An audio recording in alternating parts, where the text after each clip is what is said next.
It's Coast to Coast Rugby. We're back again.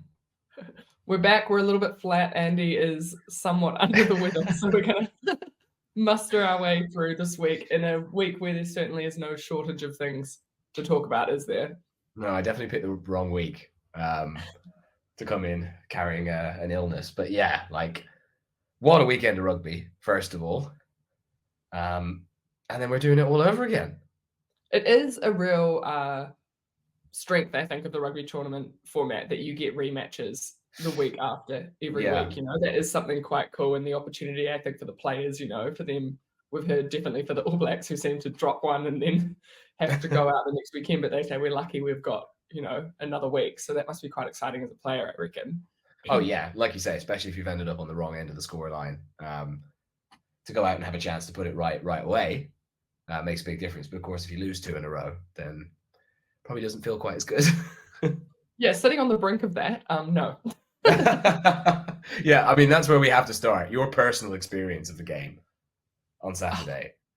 Yeah, look, a wise thing to do would be record the game that starts at 3 a.m., wake up at 8, avoid your phone, and watch the game. But of course, want to get TikToks and things out. So I was like, no, I have to watch this live. But it is, we were so blessed with such a high octane game, such a close game, such a high scoring game, which is great. But when you're watching it in bed, like I get all sweaty, like I'm so tense. It was just a bit much. And then, I think I've spoken about before, the adrenaline afterwards, then you can't get back to sleep. So yeah, no. But they didn't even do you the service of putting the kickoffs weren't even close together. So it wasn't even like you could watch the second game to try and calm down. No. Oh, that must have been tough. No, I know. It's fine. It's fine. Look, we have to do it year on, year off, like we do it, then the Sappers do it. So It's our turn this year. But no, what a game. I don't think I ever felt comfortable, even with that 10-point lead. Potentially if we'd kicked that penalty and it was, 13 points, maybe a little bit more comfortable. But I always felt, just from watching the Springboks this year, they just have, when a team's great and they're, I guess, in a bit of a flow, right? And obviously they've not won every game this year. They lost against Ireland, but you just had the feeling that they were going to come back in some capacity, and that's exactly what happened. So a real credit to the Springboks. The All Blacks will be really disappointed, I think. They should have won that by all accounts. And I am fearful for what the Springboks will bring. Do you think it's one of those where they will be disappointed, right? Because they were in a great position to win the game. And like you say, I think if they kick their 3, but the fact that they didn't kick the 3 at that point, I think it tells you something about where their mentality was, because they also clearly were like, the Springboks aren't done yet. We need another try to put this to bed. And they wanted to get out past 14 points. Totally. But do you think when the dust settles and the disappointment dies down, they'll be quietly quite pleased with how competitive they were with, the best team in the world right now?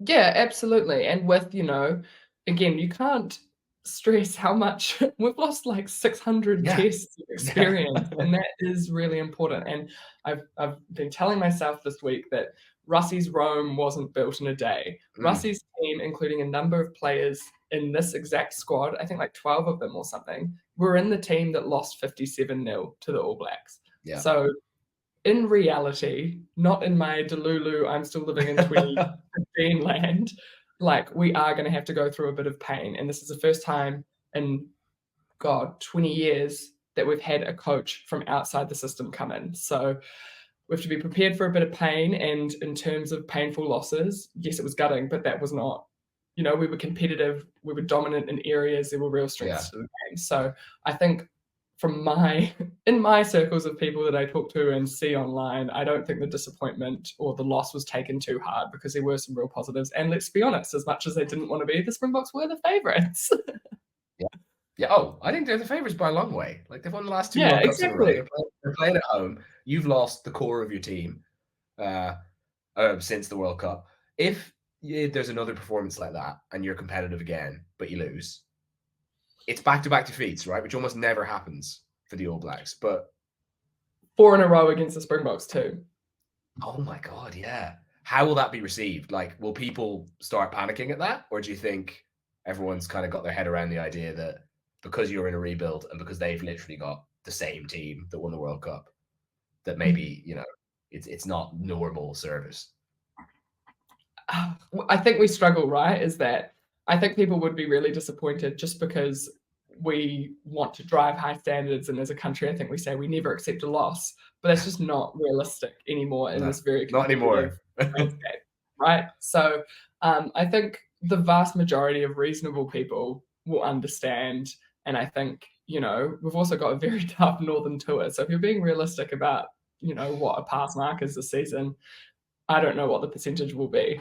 But yeah, I think people would be disappointed. I'm sure there would be some sectors of New Zealand society who would have the pitchforks out, but I think a reasonable person would understand what's happening here. And I think the pleasing thing about the performance last week was that we saw some innovation. We saw, I think, things starting to click a little bit more, a cohesive looking team. And I think, as people get reactionary to losses, they start kind of coming up with all these ideas. There's been a lot of talk in the media this week about New Zealand needing to do a 6-2 split and have our own bomb squad. And that I just think trust in your coaches. And I understand that's easier to do when you're winning a lot. But you don't want to, a good coach doesn't go around and just copy everyone else's ideas. Yeah. Trust in the vision that they have. They have a 4-year plan. They're not idiots. That's what a coach is paid to do. And we're going to win competitions and win matches by being ourselves, playing our unique style of rugby and doing that better than other people, and having better skills than other people and having a better mindset than other people. We're not going to win games by just going, oh, let's do what the Springboks are doing. That's just naive. So, I mean, yes and no, right? Because it's a good, I completely agree with the spirit of what you're saying. But the thing is, what's crazy is you do have the personnel to try it. Ireland tried it in the second test against the Springboks. We used Ty Byrne as a 6 and then moved him into the second row. Tupavai could do a very similar job for an All Blacks team. Barrett. Yeah, I wonder if they're tempted. Yeah. But you're right. It's not really All Blacks DNA, is it? It's not really the way you try and win rugby matches. Well, yeah, and I think I'm speaking more broadly than just the 6-2, right? Everyone's kind of we need to be taking tactics from here and tactics from here, which is just, I think that would be so poor. But yeah, I'm sure there were conversations and are always conversations about a potential 6-2 split. Yeah. But as we have seen with the team announcement this week, that's not what has happened. No.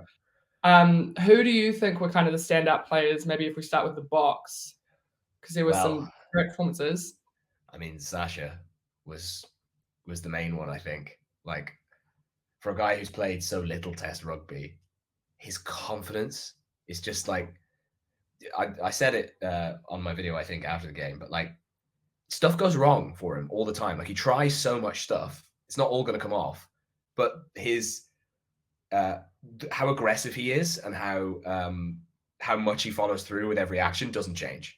He goes 100% after everything. Doesn't matter if he's just made 2 or 3 mistakes. That kind of attitude is unbelievable for someone who, he's not overawed by test rugby at all. It's he's playing in the park. Oh, and that's uncoachable, How do you give someone that mindset? Yeah, he's absolutely made for it. And I think it's so impressive. I also think he's going to be a gobby little shite when he gets more confidence, isn't he? Which is great. And he's clearly, he's so many interviews recently of him being this is my dream. And he's just so ecstatic to be there. And that's what you want from your players. He's absolutely a star and someone that you can pin the Springboks brand on for the next probably 8 to 10 years. It's infectious to watch as well. You love seeing someone embracing the moment that much. Kind of reminds me of Khaleesi, the way he knows he's got this weight and expectation on his shoulders, and the way he just kind of takes it on and then adds a bit all the time. But it's funny. You said who stood out. I literally think across the 2 teams there were 4 or 5 players who didn't play well. I think for the most part it was just class performances all over the place. Dialende was an absolute rock.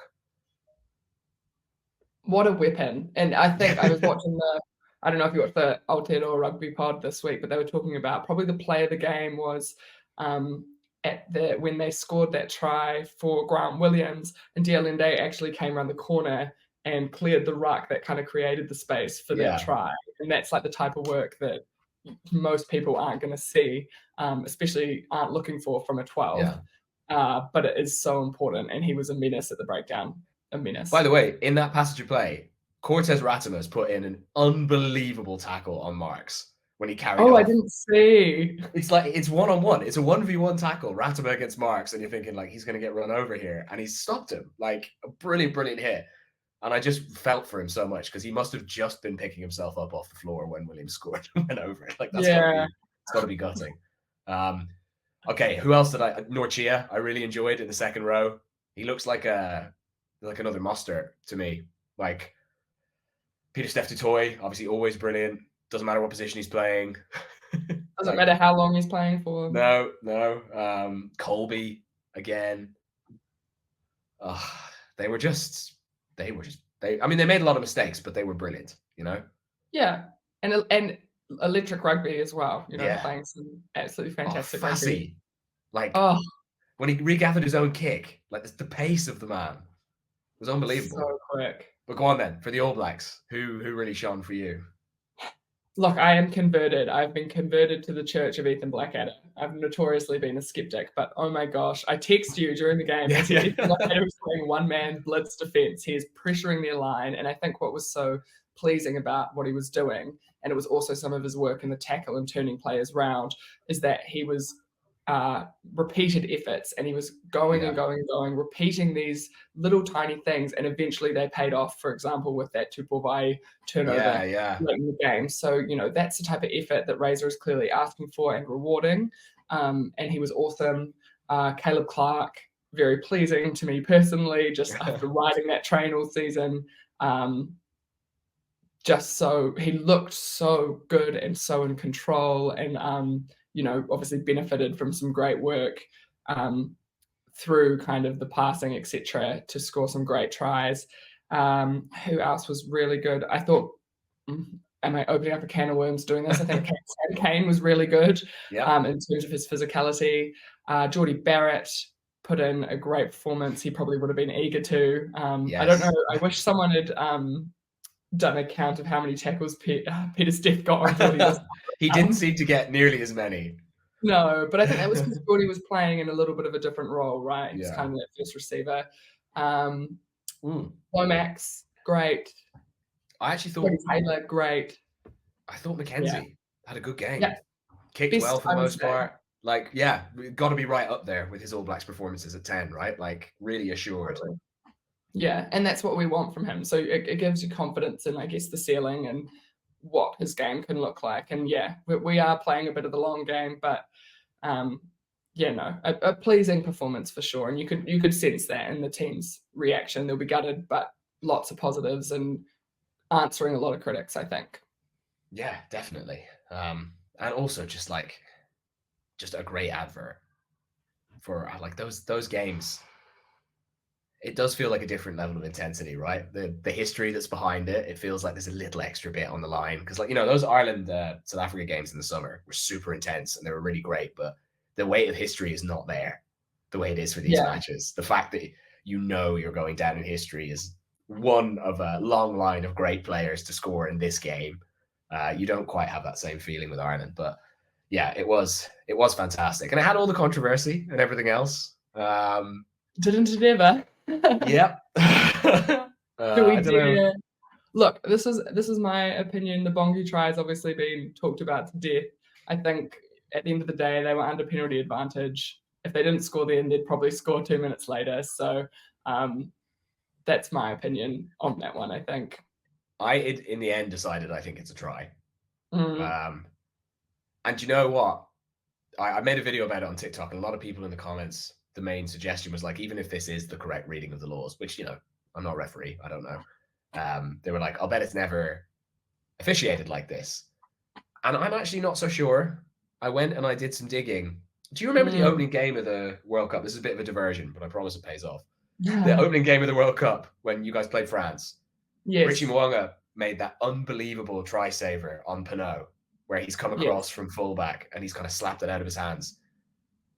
I went and found the game on Rugby Pass, and the ref and the TMO, first of all, they give a knock on, and then when they look at it and they see that Richie's slapped it out of his hands, even though it's gone forward, they give a line out.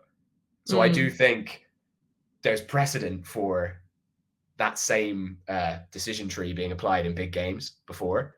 Um, the problem is every time you look at it, it feels like there's more bounces between Bongi and Barrett. But I mean, look, obviously they checked it. They made a quick decision because it didn't take too long. But what about the other one that's been mentioned a lot? What about the Sam Cane Khaleesi? Well, look, I've obviously any All Blacks fan saw that happen, heart went in the throat. The overriding logic is don't put yourself in that position, right? He was too upright to take the ref out of the equation and that not be an issue. But in saying that, I think watching Rusty's press conference today, he said, on this big story about like, oh, I went to see Sam Cane when he broke his neck over here and I had a coffee with him, so I know him pretty well. And then he kind of said, we generously decided not to cite him for that because he apologized after. And I was like, that can't be like good logic to not cite someone. But my understanding of the process is that the citing commissioner goes through it anyway. And Rusty did say that the citing commissioner looked at the tackle, looked at everything, and decided that it didn't meet the red card threshold. So I think the learning is, and I'm sure Sam Cane knows that was not the correct way to go into that tackle. So I don't want to see it again. How much of that is just shit stirring from Rassi to get people to talk about it again? Like, I always feel that because of his reputation, I second and third guess every single thing that guy does now. Well, and that's the genius of it, right? Yeah. He's got it's like 4 times quad crossing. Like you're like this. Yeah. But and it adds to the theatre of it all. Would be for sure. It would be so much more boring without him. So no, real chalk and cheese. Him and Razor, isn't it? Like very, very different personalities. Yeah, I saw actually the All Blacks press conference last night, and it was a bit discombobulated because all the New Zealand media were kind of asking team naming questions, and then some of the South African journalists were kind of popping in with these other, and it was like back and forth, but it was quite confusing. But one of the South African journalists asked them, what did he say? He said, the All Blacks are historically a dominant team, particularly, when we look in the McCaw era, and Razor kind of cocks his eyebrows because like that's 10 years ago at this point. It's a long time ago. Yeah, and then he said something about like reports are saying that the All Blacks have lost their swagger. What do you say to that? And he kind of like went, hey? Because what is he meant to say to that? Like, yes, we have lost our swagger. You got us. And then he said to the journalist, where are your reports from? Sorry. So again, I think Razor claps back more than I probably thought he would have. And he's definitely a different character. What else did he say in the press conference? Someone asked him if he'd considered a 6-2, and he said, we were thinking about an 8-0, an 8-0. I know it's that, those guys off the ball who who kept appearing and chasing the sun. They ran a segment like the All Blacks can't hack pressure. And it's like, do we all have such short memories? We were in the World Cup final. Yeah. And they barely lost, a man down. Like, I think, the hot take economy really has a lot to answer for. It's making it a lot harder to parse what's going on in sports.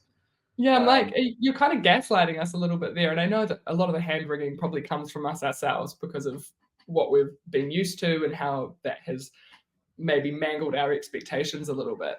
But we beat you not you, I mean off the ball. In the quarterfinal in a very tense 34 phase finish to the game where we had to be incredibly disciplined, which I think, to circle it back to this game, I think that was the disappointing thing about our discipline, right? Is that if you think about that quarterfinal, that we know how to be disciplined. We know that when the pressure's really on, that's what we were, that's how you play to the ref. So I'm just like, our discipline is such a crutch. 2 key differences though, right? Like altitude and an inexperienced bench makes a huge difference. And also, what did you think about the timing of the subs? Like, were they maybe a little bit late? Yes. How can you realistically find your feet as a newbie at altitude in an absolute cauldron with? I felt so sorry for Finau. All the time he had was to get bounced and then to give away a penalty. That was literally, he didn't really have many more opportunities to get involved in the game. Yeah. very difficult when you've only got 10 minutes.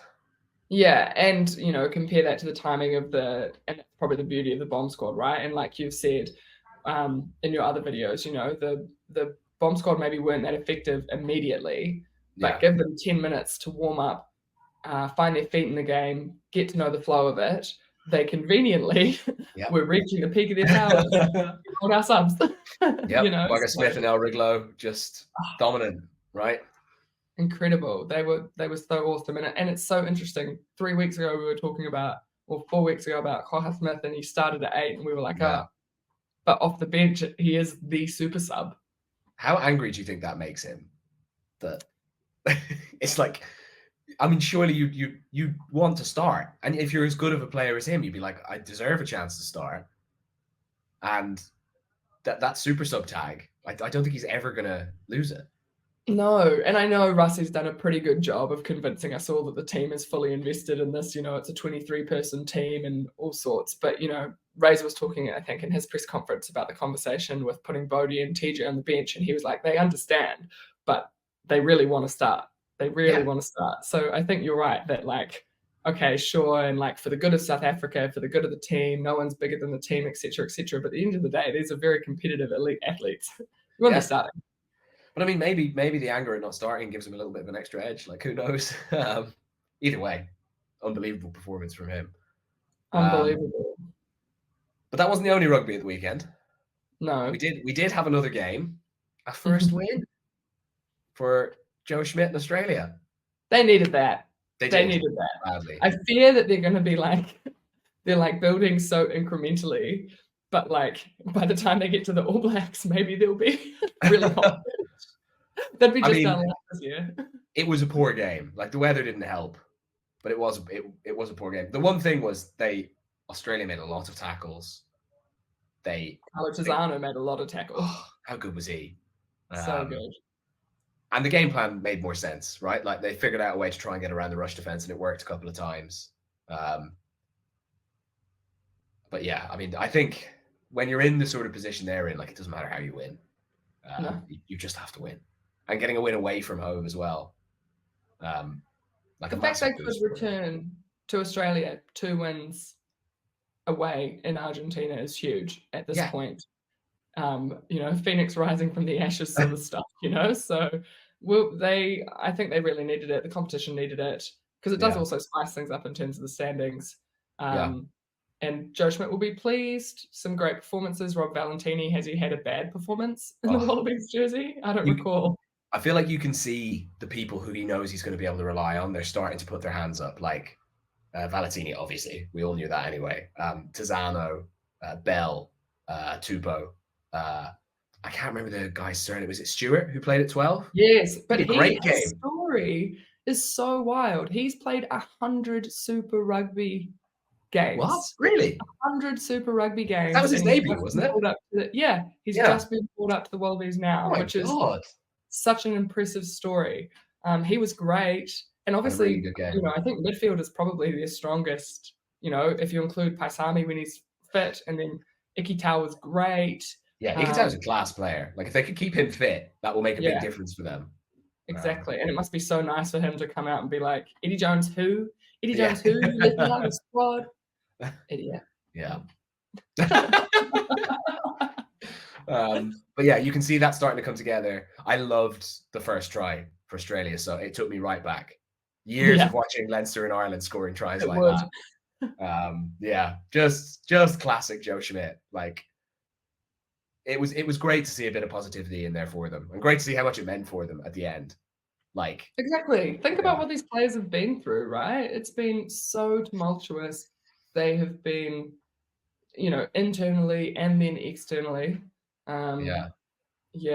Speaking of, this might be a bit too dramatic to bring up. I don't know if we want to open this can of worms, but external things going on. There's rumors, reports of South Africa wanting to investigate World Rugby to investigate the HIAs and the Perth test. I don't know if you saw Alan Alatoa's response to that. No. He said, they got someone asked him at a press conference, and he said, did they think that I faked my HIA? And then he was like, mate, we want a scrum. And I think that's the thing. Like, Like, these are professional athletes. I don't think us little normies can appreciate how much they want to do what they do and how much it actually means to them. And the other thing is taking Bell off, like, sure, okay, you think that removes the scrum threat of the Springboks, but like Bell does more than just scrum for the Wallabies, you know? He's a huge part of their carrying game. He defensively made a huge number of tackles this weekend, you know? So, and I just can't see a world where that is reasonable. To me, it's much because I think Schmidt made some kind of a comment about maybe he could have come back on. Isn't that what it's hinging on? Yes, but I think it was about the toe injury that he's been carrying. Yeah, it was about not risking him so that he could play against Argentina, right? That was the point. Yeah. Like, I don't think there was any kind of deliberate. But, you know, for South Africa as well, I think they have such a siege mentality as a group. They always feel that they're getting the wrong end of the stick. So I'm sure when they have an opportunity to dish it out, they can't resist. We shall see what comes of that, if anything. I thought Alan Alatoa's response was pretty emphatic, you know. It was kind of like, and it's interesting as well, you know, that the rugby sphere gets so wound up in these stories, right? And they're so important to us. And he had heard nothing, like news to him, you know. So these guys are elite athletes in their elite environments. They're focused on their performances. I think a lot of the conspiracy that sometimes surrounds what's going on is just noise. Especially those of us who spend a lot of time on the internet. We always have to remember, like, we're not the normal ones. Everyone else is the normal ones. We're that slither of people who spend too much time on the computer and need to go outside. Exactly. Quick word on Argentina. Like, how do you sum up a campaign like this? Yeah, I think that's it, actually. No.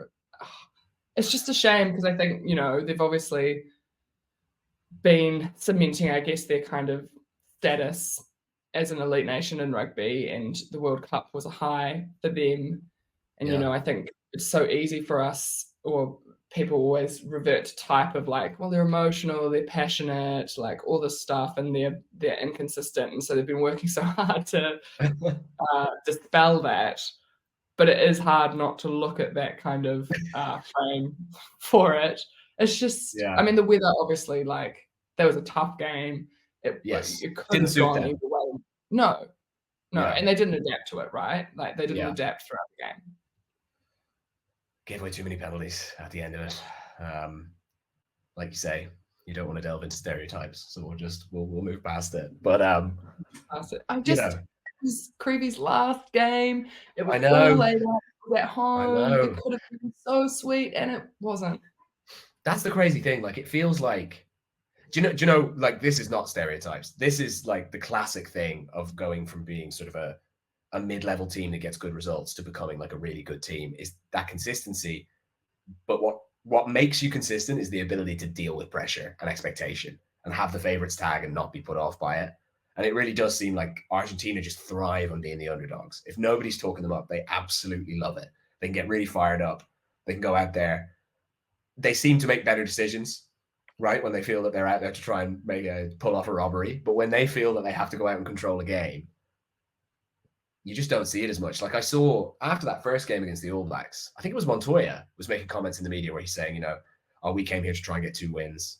You know, we're not intimidated by the Eden Park factor. You know, we're ready to go. And it's like, you know, that sounds like a guy who's nervous and doesn't want people to know that he's nervous. You know, like, if you were really clear-eyed, you'd be like, well, they haven't lost here in 50 games or whatever it is. Like, we're gonna need another incredible performance to win. And I just think they struggle with that. I just think the favorites, the crown does not lie easy on their heads, you know? No, the Rugby Championship is people just passing the favourites tag around. No one wants it. All right, well, shall we have a look ahead? Because we have a look ahead? I also, sorry. Oh, go ahead. I just want to say, I got my first ever prediction right last week. I said Springboks by 4. I don't think I've ever done that in my life, but I fear that might be the only time. Well, congratulations. Thank you. Should we start with the All Blacks team? First of all, can we start, before we get into the teams, with the cadence of the team namings? Because, yes, I've been checking Twitter every 10 minutes since Tuesday night. Like, what's going on there? Springboks were just My waiting. understanding is because they all announced their teams, like I think both announced their teams internally on Tuesday anyway. Okay. So I think that's why Russie, his approach is, well, if I just put it in the media on the same day, then that stops any speculation. We can just go about it business. And then the All Blacks have done Thursday because that's, I think, like the tournament, World Rugby guidelines or whatever that everyone drops on Thursday.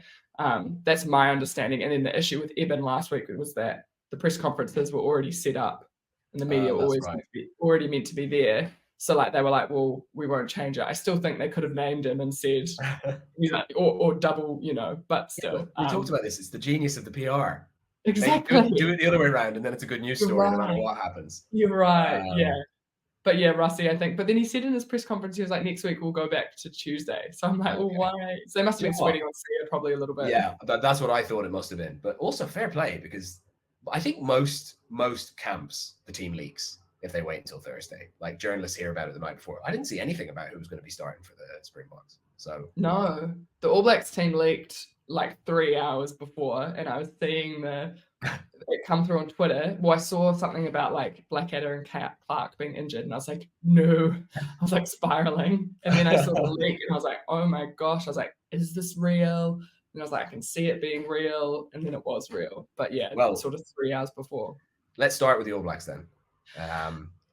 So you've mentioned the two big omissions. No Clark, no Blackadder. Oh, I'd be gutted if I was an All Blacks fan.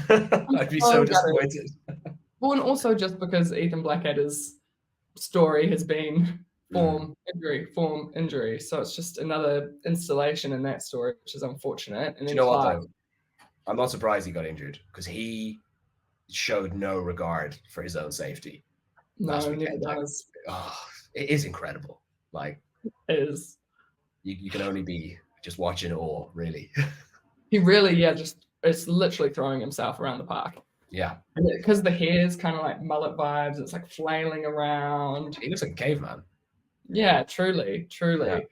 And Clark, obviously, I think just such an asset for us, particularly against wingers like Colby. And obviously Arons is out, but Arons, he's got more size. He's so good under the high ball. That kickoff that we tried to do that nearly paid off. We're very close. Very close. That's the sort of stuff that he can do. So he carried a lot off first phase as well. Like he gets meters. You really you made the most of him last week. It was such a good performance all around. I'm so gutted for him.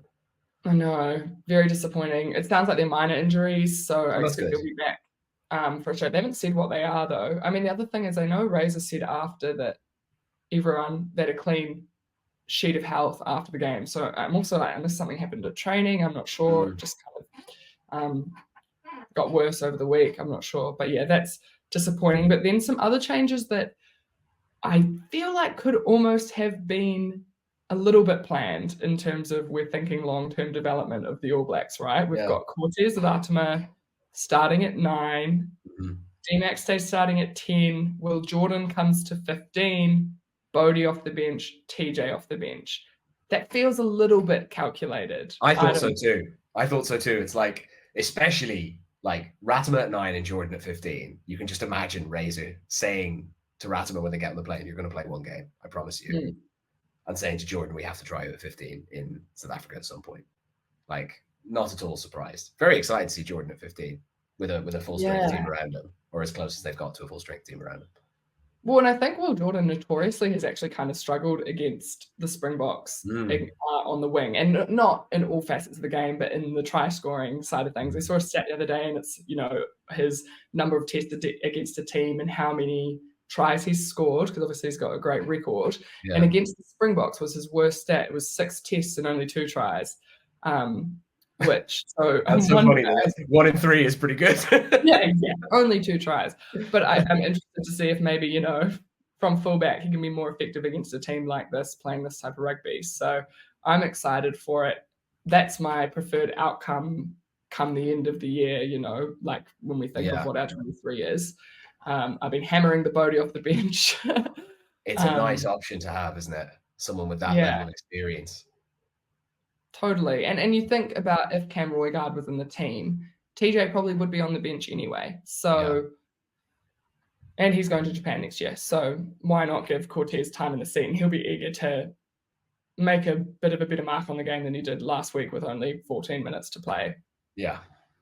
And what about Wallace Atiti, young Wallace Atiti at 6? How did I miss that? Oh my gosh. So I was crunching the numbers because this man, we talk about, inexperience in the South African team. I think he's played 4 games for Harbour at NPC level. He's played 9 games for the Chiefs. He was in the Chiefs development squad at the start of this year. And then he's played, that's starts, not totals. Yeah. That's the starts he's had. And then he's obviously not started for the All Blacks. He's come on at 8 in both the tests he's played. So his first test start for the All Blacks is against the Springboks at number 6 in South Africa. That is a meteoric rise. And the comments about him are very much that he is built for Test rugby. He's a physical player. If this kind of experiment that seemingly is a little bit forced by injury works out and he develops into the type of player that people think he can be, that's a pretty freaky back row. Yeah. You've been looking for 6 since Kano, really, haven't you? Is there a perception that he could fill that hole? I don't think people were thinking about him as a starting 6 when he was named in the team, right? We know he's been brought in as an 8, potentially to cover 6. A lot of questions have been around, does that force Artie into 7? He definitely, in his press conference, you could tell he kept saying I was pretty surprised to be named. And he was just talking about needing to get the reps in during the week. So he's not under any illusions that he's, a hugely experienced 6. The last time he played 6 was at NPC level. So far out. Talk about testing yourself against the best. And it's exciting. At the end of the day, it's exciting. He's 21. He's a little baby. Yeah. So I really hope it goes well for him. Huge call. Same here. Just, on a personal level, you always like to see people do well. But for the story, I just want to see it go well for him. Because, it's a good segue saying up against the best, because that Springboks pack looks meaty as.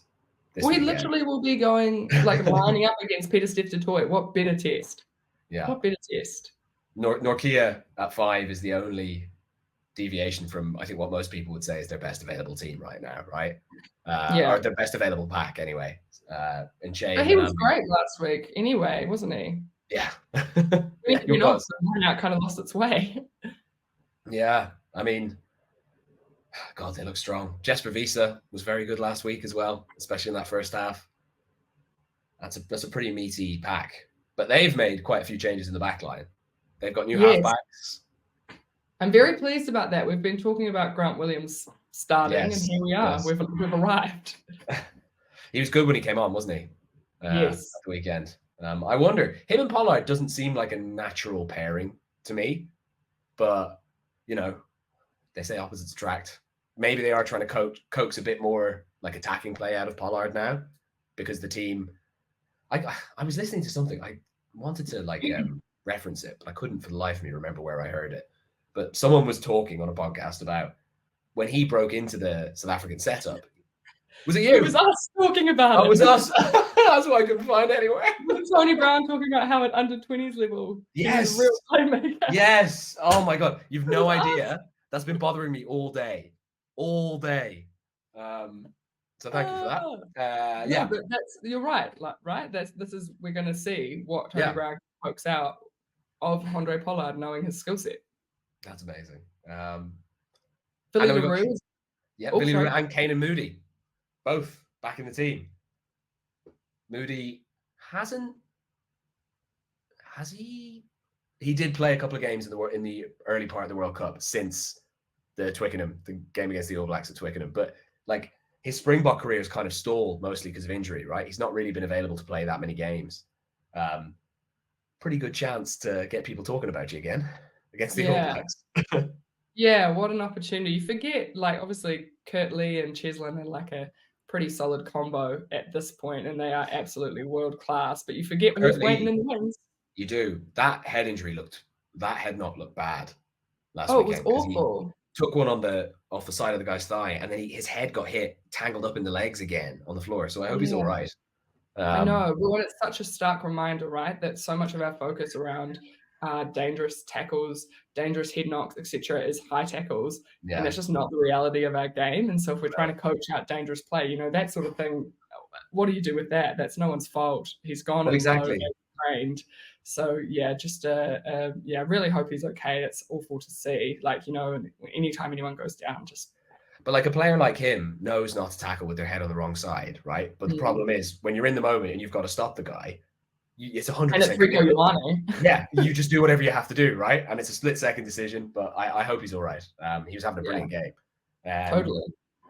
It's funny because there's so much to talk about with that All Blacks team because there are changes and, this is a well-oiled machine. They've changed a few of the cogs, but there's no one in this 23 that we don't know much about. We know a lot about everyone. I mean, the strength of the Jaden Hendrickson back in the fold, I guess, is the one thing that's maybe a bit different to what we've been seeing. But they've got that replacement front row, Quagga Smith and El Riglo, two of the best players in the field last week, and then your back replacements are Hendrickson, Sasha, and Am. Lucanio Am not getting a look in. It's crazy. Also, the fact that they went for a 5 split, that was the biggest surprise for me. 5-3 split. That was the biggest surprise. Yes. Could not believe that. Yes. Huge. Yeah. Huge. It's going to be another big one. I know. And you mentioned Twickenham before. Look, the referee this weekend is Matthew Carley. Matthew Carley was the referee at Twickenham. It's giving me a bit of a traumatic flashback. Who got sent off at Twickenham? Was it Scott Barrett? Oh, there were 3 cards. It was Scott Barrett twice and Sam Kane. So Scott Barrett got 2 yellows, and that's why he went off. Okay.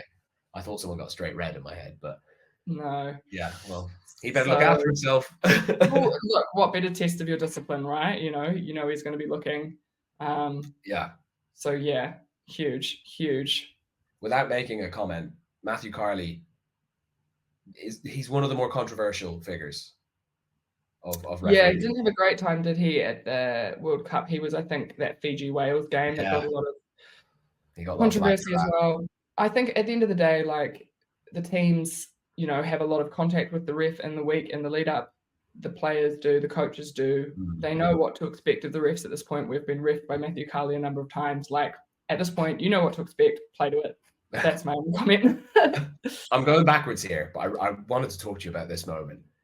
TJ Perinara getting, we've gone back to last weekend's game now, but getting pinged for shouting at Andrew Brace.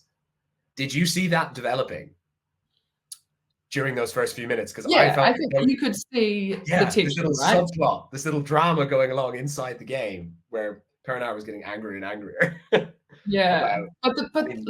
the Boks were hanging around. They were. No, he was right. But I think it's what's so interesting about it is it's a study in the psychology of it, because even if there are persistent infringements, if you get on the wrong side of the referee, it doesn't matter what's actually happening. The key is the relationship between you and him. I wonder if Ratama will be keeping a low profile or if he's going to try and ref a game from 9. And you can completely understand why Brace did what he did, right? This was his first time refereeing the Springboks, first time refereeing a match between these two teams. You know that it gets heated. You know that it can be a battle, and the ref needs to make sure that he's got control of it. So by his logic, I'm putting down a very early marker of where I stand, and at the end of the day, he can do that. So, TJ found the mute button pretty quick. We won't do that again, for sure. Might be the first referee in history to silence TJ Perinara. Okay, the nasty part. I think we're there, right? Mm-hmm. Predictions. What do we think? I'm just really fearful because it feels like we played some of our best rugby of the season last week. It did not feel like the Boks were playing their best rugby. I'm sure the All Blacks know that. If I know that, the All Blacks know that. But I'm just fearful of what the Springboks are going to bring. And they've rolled out as many of their World Cup winners as they can. They're desperate to win the Freedom Cup. They're desperate to win the Rugby Championship and kind of, silence some of those critics around their win record between World Cups. Yeah.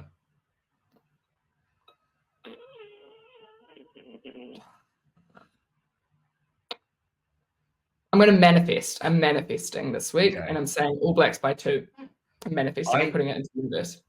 I think it's either going to be the Springboks by like 14, or the All Blacks by 2 or 3. Like I think it's going to be, because there's something about an All Blacks team where a few of the players feel a bit like unknown quantities. There's something about that which kind of makes you nervous, where you're like, oh, they could pull something off here. Like, you know, players like Ratana, who I think I'm right. He's played like 2.5 tests or something, right? Yeah. Like he hasn't got much test experience. Satiti hasn't got much test experience. Jordan's barely played at 15. So it feels like the South African preparation, maybe they won't be able to prepare as well as they were able to last week. In terms of, there is a pro to the South African Sleeping Super Rugby. They have no idea who our players are. Exactly. But looking at that South African, like looking at the two teams side by side, man for man, the South African team's stronger, right? It's more experienced, more like World Cup winners all over it, like you say. So if you're manifesting, I'll go with the smart money. Okay. And I'll say the Springboks by 10. That was like a dagger to the heart. Oh my gosh. It's fine. It's fine. I respect it. Okay. On to the second game. Yes. We didn't think we'd have the teams in time, but we do. We do. For Australia, Max Jorgensen in. Noah Lolosio. Mm-hmm. God, he's copping some flack. He's getting some I think this is probably, in a way, the best case scenario for Noah Lolosio in terms of he's not been dropped. Yeah. And so it's a good opportunity for the skeptics and, you know, whatever, to have a look at Ben Donaldson without it being a big blow to Noah Lolosio's confidence, which I think Joe Schmidt is really protecting at the moment. So that will be interesting. Callaway back in at 15, right? Which I'm a big Callaway fan. So I just really want them to back it up, I really do. Yeah. I mean, Jeremy Williams back in the second row too. Like, lots to like about that team. Yeah, which I never thought I'd really say about a Wallabies team. But these days. Yeah, Tom Liner back on the bench. I don't know. Can they back it up? I mean, pressure's really on Argentina, isn't it? Like, pressure's off the Wallabies now.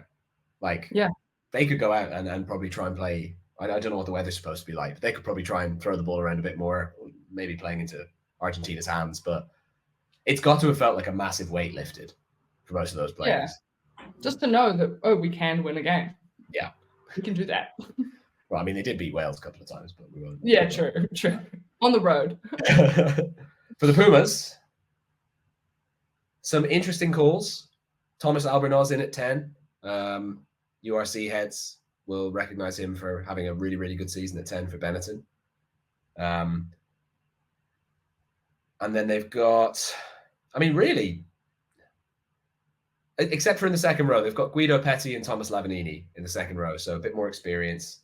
Franco Molina's on the bench, who I think has just signed for Exeter Chiefs, which congratulations to all involved. Very happy that we'll see him in the Premiership. But yeah, for them, you know, they've got to try and find some consistency, and they've dropped their first choice 10. So on the bench. Yeah. Look, but I won't pretend to understand what's going on there. They are persisting. They're persisting with their style, though. They're picking a 6-2 every week. They're trying to play that forward dominant. I mean, they've got some massive forwards, Argentina. Like, they should be able to win like a tight game. But question will be discipline, being clinical as well. Because, like, in the game last weekend, they had that line-out maul opportunity. Oh, yeah. I mean, if they scored the try there, the game's over, right? Like, it doesn't matter what Australia do. And then also they've got to see if they can just manage the last few minutes a little bit better. I can't remember which player it was tried that little chip kick in the middle of the field with 3 minutes to go and gave the ball back to Australia. Like, that kind of stuff just can't happen. Felipe would have been like, what are you doing? No, Felipe was like a pragmatist of a player. Like, he was an artist, but he didn't do stupid stuff. You know? No, that's what I mean. Yeah, he was a fuming coach killer. Oh, absolutely. But, you know, that's I think another thing about like the way they're playing at the moment. He's not a very experienced international head coach. No. He's learning the ropes as he goes, you know. And it is going to take his team a little bit of time to find their feet and figure out kind of what the Felipe Contepomi Argentina looks like. Exactly. A year-long project at this point. Yeah. So what do we think? What do we think for the scores? I'm saying I'm being confident. Wallabies by 5. It's what I want to see. I'm manifesting this week. I think Argentina will win. I'm looking back to the July series where they got surprised by France in the first game, but then they did rally to win that second game reasonably comfortably in the end. They did get pushed a long way, but yeah. So I'll say Argentina by 7. Ooh, big scorelines this week. Yeah. Be better for my heart rate. All right, you've got a hard stop, haven't you? So I do got a hard stop. Let's leave it here. Thank you everyone for listening. Once again, thank you so much, guys. Like, subscribe, comment. There's been lots of great comments. We really appreciate them. We'll try and reply to them as much as possible. But yeah, thank you. Another weekend of great rugby on the way. Yeah. We will see you next time. Enjoy the matches.